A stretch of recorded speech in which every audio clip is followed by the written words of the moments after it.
I'm writing Maggie today to hire 7 painters and a servant if she has to secure one. Also, as to fixing up the house, I would suggest that you write Maggie before leaving San Diego, telling her when you will reach here, thanking her in advance for her trouble. It's too bad I cannot be at home to attend to matters before you return, but I can't know how. I'm very sorry to hear reports of Will and his failure in the real estate in Superior. Still, I'm not surprised. Harry and Willie went at the wrong time, when values were up to the probable top notch.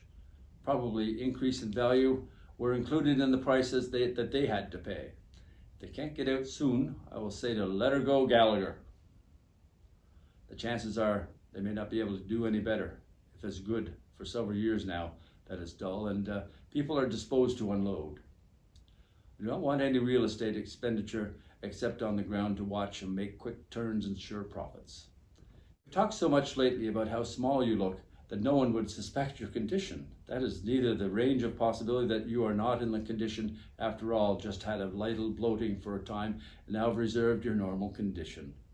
The chances are I will not notice quite a change when I see you. 3 months development will make quite a difference to me not having seen you in progress. You are a brick, Mary, for feeling so contented over your condition. I don't know, but I can say you feel happy over the prospect of your baby seems to have that contentment. The whole business is the result of our intense love for each other.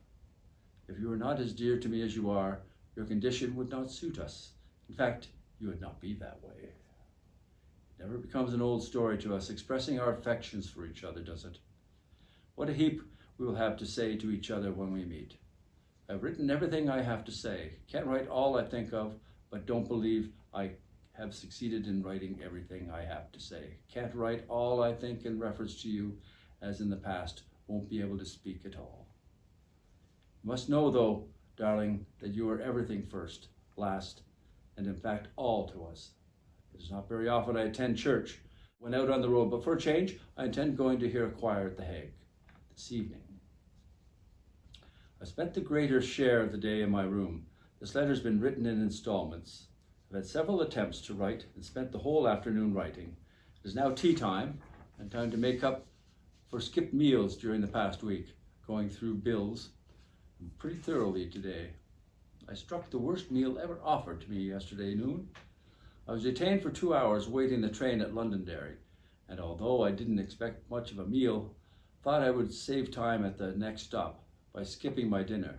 Went over to the tavern and ordered dinner. Was told to make myself comfortable in the reception room while dinner was being prepared.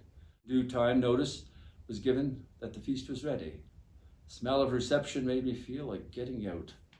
But when I got into their so-called dining room, I was completely knocked out. I took time for dinner at Truro. This will be the last letter I can write to reach you before leaving California. I will write as usually, care of Mrs. Harris.